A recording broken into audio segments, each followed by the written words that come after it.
खाजामा पनि ह्याप्पिनेस हुन्छ जस्तो लाग्छ मलाई चाहिँ। Hello everyone, welcome back to the साइलीको भान्साघर। आजको खाजामा मिठो मोमो पकाउँदैछु मैले, त्यो पनि भेज मोमो। खाजा मिठो भयो भने केटाकेटीको मुड पनि 10 on 10 हुन्छ, अनि केटाकेटी ह्याप्पी भएपछि त अभियसली प्यारेन्ट्सहरू पनि ह्याप्पी हुने नै भयो।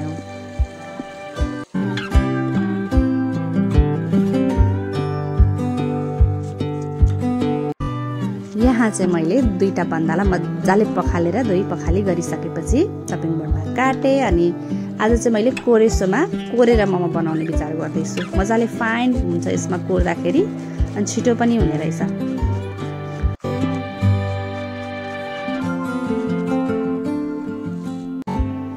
पेट खाली भएपछि दिमागले पनि काम गर्दैन नि त, त्यो भएर खाजा चाहिँ एकदमै मिठो खान पर्छ के।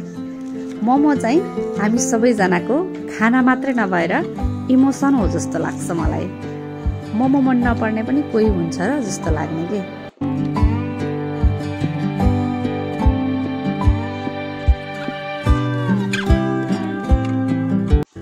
जाडो होस् या गर्मी, जुनसुकै मौसममा पनि हामी सबैजनालाई मनपर्ने भनेको मोमो नै हो जस्तो लाग्छ। खाजामा चाहिँ मोमो भनेपछि सबजना हुरुक्कै हुने के।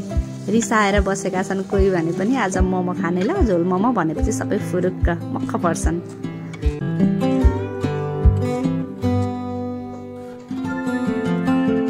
मोमो खान त मिठै हुन्छ, मजा नै आउँछ, तर घरमा बनाउँदा चाहिँ यति धेरै हैरान हुन्छ के भन्नु। सबैजनाले मिलेर गरेन भने चाहिँ एकदम गाह्रो हुन्छ, झर्को हुन्छ नि त।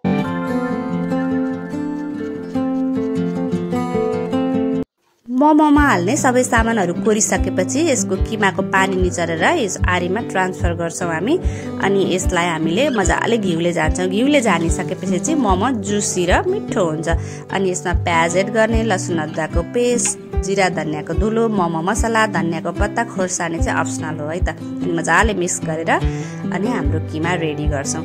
अब पाली आयो पिठो मुस्ने। पिठो चाहिँ एकदमै धेरै गाह्रो काम हो मेरो लागि चाहिँ। हामीले चाहिँ आटाको मोमो बनाउँदैछौँ। मैदाको मोमो त बाहिर नै खाइहालिन्छ नि, त्यो भएर आटाको मोमो बनाउने। अनि यसको पिठो मुस्न चाहिँ एकदमै सबैभन्दा धेरै टाइम लाग्छ मलाई। बिस्तारै अल्छी नगरिकन थोरै थोरै पानी हाल्दै मुस्दै जानुपर्छ। अनि यो चाहिँ मुसिसकेपछि 10 मिनट जति रेस्ट गर्न छोडिदिने। त्यो चाहिँ अलिक साह्रो भएको छ भने पनि एकछिन त्यो रेस्ट भइसकेपछि चाहिँ अलिकति नरम हुन्छ बेल्दाखेरि।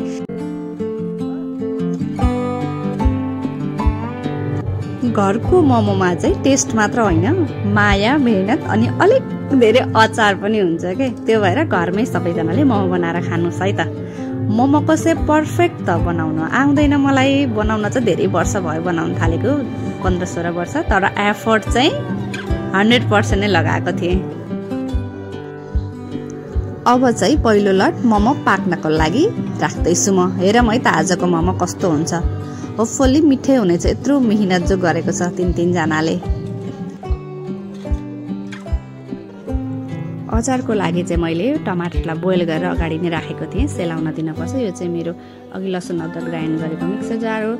अनि यसमा मैले टिमुर हालेँ, धनियाँको पत्ता मजाले हाल्नुपर्छ, अनि नुन, जिरा अनि बदाम पनि हालेँ। बदाम हालेपछि चाहिँ अचारमा कस्तो मिठो हुन्छ कि, चान लाग्छ भन्ने जस्तै हुन्छ। मलाई चाहिँ मिठो लाग्छ।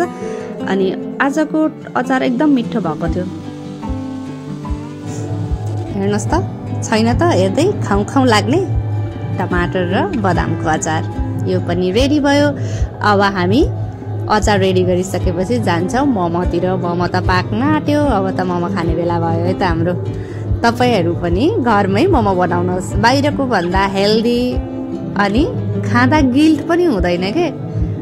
मैदाको मोमो जो खाएका छैनौँ, त्यो भएर आजको मोमो ब्लग कस्तो लाग्यो कमेन्टमा लेख्न नभुल्नु होला।